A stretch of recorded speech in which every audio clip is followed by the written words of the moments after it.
Now let's see the meaning of the fixed capital and the working capital. स्थायी पूंजी और कार्यशील पूंजी क्या होती है ये देखते हैं हम। तो स्थायी पूंजी वह पूंजी होती है जो कि एक स्थायी संपत्तियों को खरीदने में लगाई जाती है। Capital that is invested in the fixed assets is known as the fixed capital. स्थायी संपत्तियाँ फिक्स असेट्स के एग्जाम्पल है, जैसे कि land, building, machines, plant, furniture. जब भी इस प्रकार के स्थायी संपत्तियों को खरीदा जाता है तो उसमें जिस पूंजी का इस्तेमाल होता है उस पूंजी को हम जो है स्थायी पूंजी कहते हैं। This fixed assets are purchase with a view of helping business in its operation. ये फिक्स असेट्स जो होते हैं लंबे समय तक क्या होते हैं, बिजनेस में यूज़ होते हैं और बिजनेस के ऑपरेशंस में मदद करते हैं। अब फिक्स असेट्स जो है उसे और दूसरे नाम से भी जाना जाता है और वो है ब्लॉक कैपिटल या लॉन्ग टर्म कैपिटल। ठीक है, लॉन्ग टर्म कैपिटल दीर्घकालीन पूंजी भी जो है फिक्स कैपिटल को स्थायी पूंजी को कहा जाता है। फिक्स कैपिटल की आवश्यकता और किस किस चीज़ों में होती है ये भी देख लेते हैं। तो fix capital is also required during the expansion of the business, during the diversification of the business. जब भी कोई डाइवर्सिफिकेशन या एक्सपांशन होता है बिजनेस का, जिसमें बिजनेस जो है और उसकी स्केल बढ़ाता है, लोकल से नेशनल लेवल पे या नेशनल से इंटरनेशनल लेवल पे जाता है, तो उस समय भी जो है huge capital is required that time also. तो उस समय जो कैपिटल रिक्वायरमेंट होती है उसमें भी हमें क्या होता है, फिक्स कैपिटल की ज़रूरत पड़ती है, क्योंकि नई बिल्डिंग्स, न्यू फर्नीचर, नई मशीन्स की आवश्यकताएं पड़ती है इसलिए।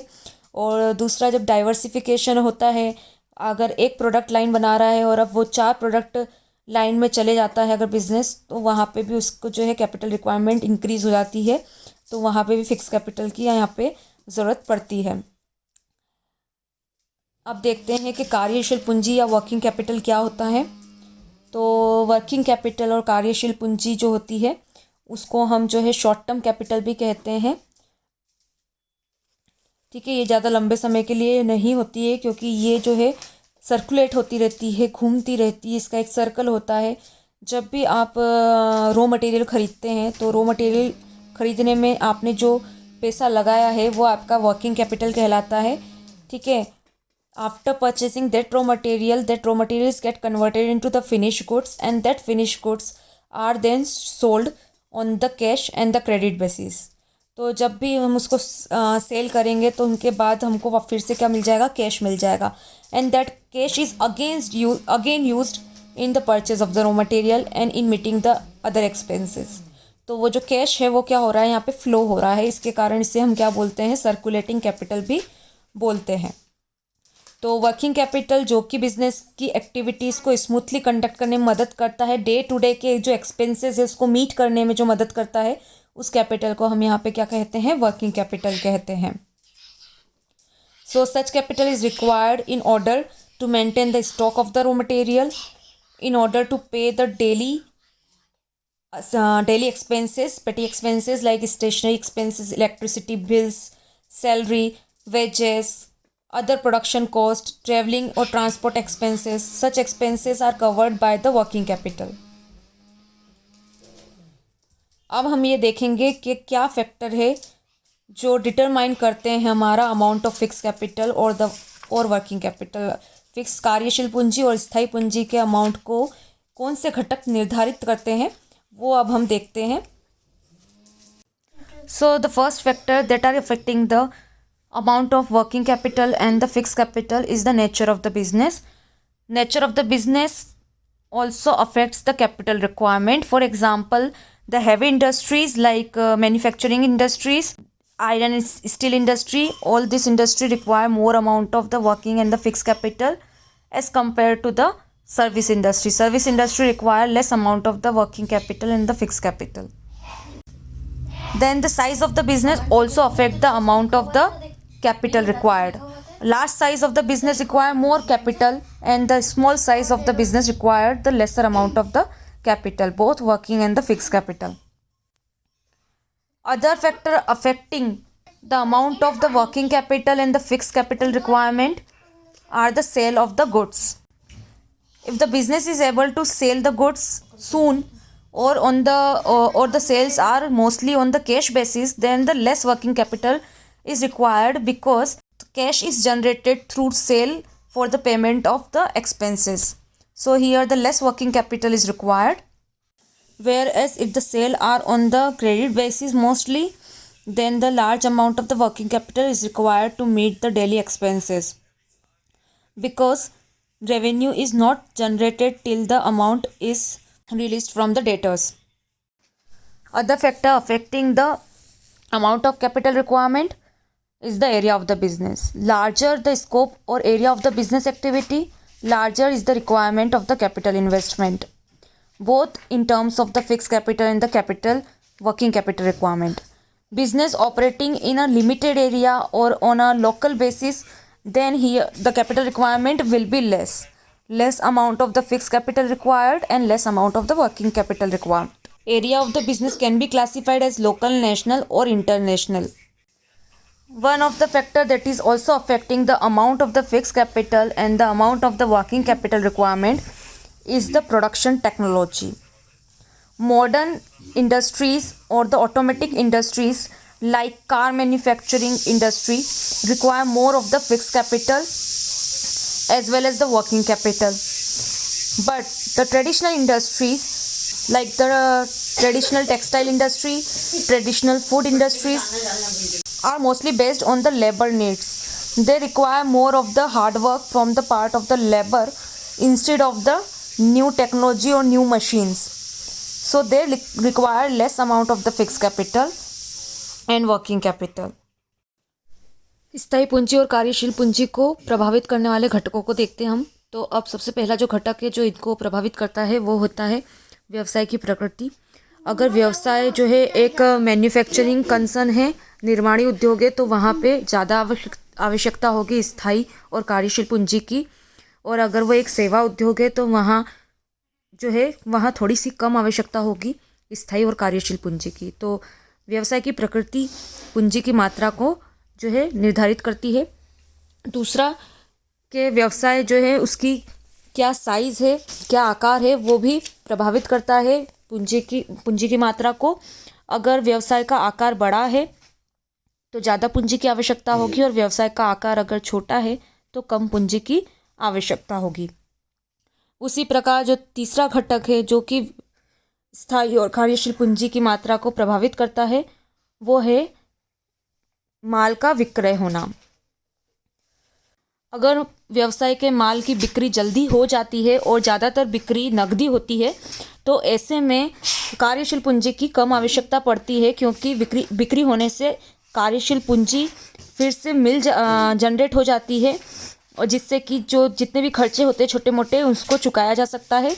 लेकिन अगर बिक्री जो है उसको बिक्री होने में समय लगता है या बिक्री जो है ज़्यादातर उधारी के आधार पे है तो ऐसे में ज़्यादा कार्यशील पूंजी की आवश्यकता होती है। इसके सिवा जो घटक कार्यशील पूंजी और स्थायी पूंजी की मात्रा को निर्धारित करते हैं वो है व्यवसाय का क्षेत्र।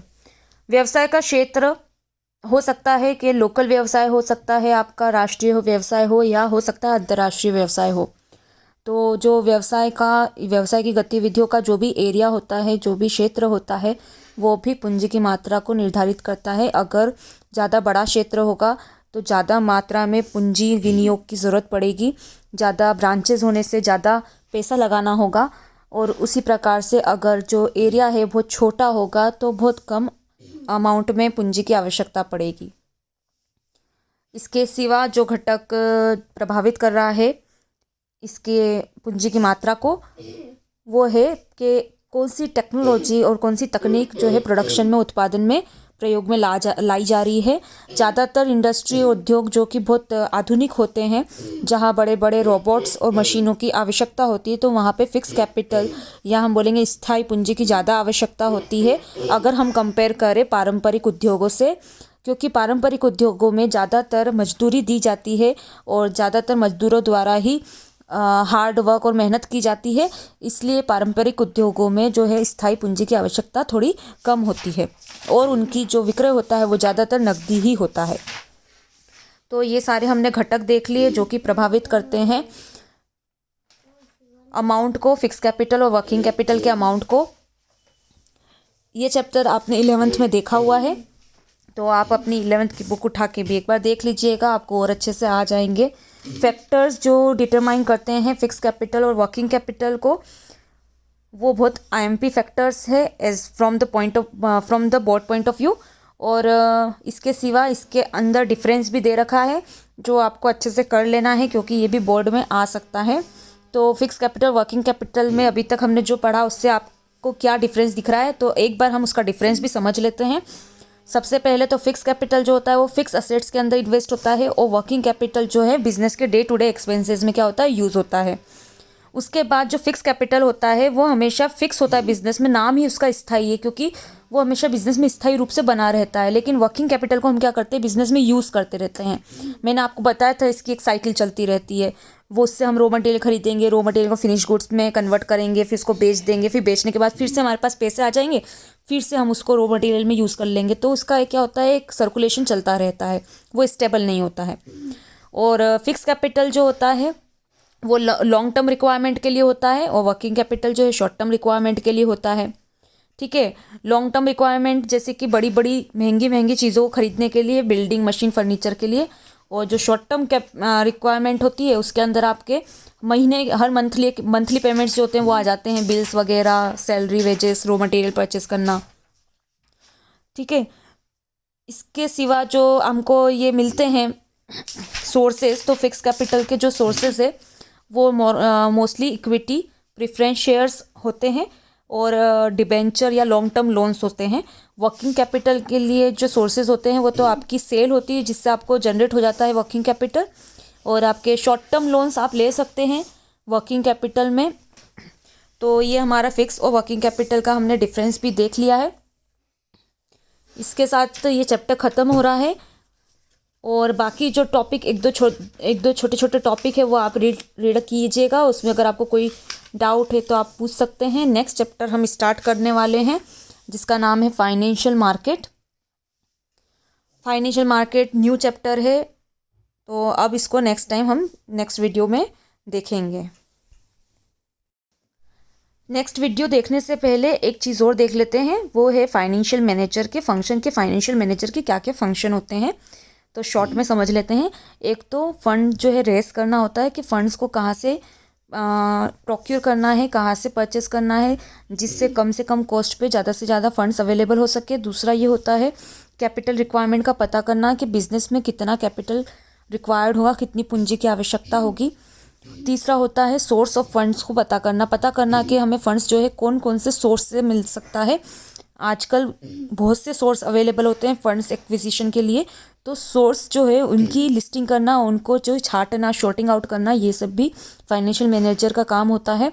इसके सिवा उस फंड्स का यूटिलाइजेशन देखना कि प्रॉपरली भी यूटिलाइज हो रहे हैं फंड्स या नहीं हो रहे हैं, किस डिपार्टमेंट में कितना फंड्स अलोकेट करना है, ये भी फाइनेंशियल मैनेजर ही डिसाइड करता है।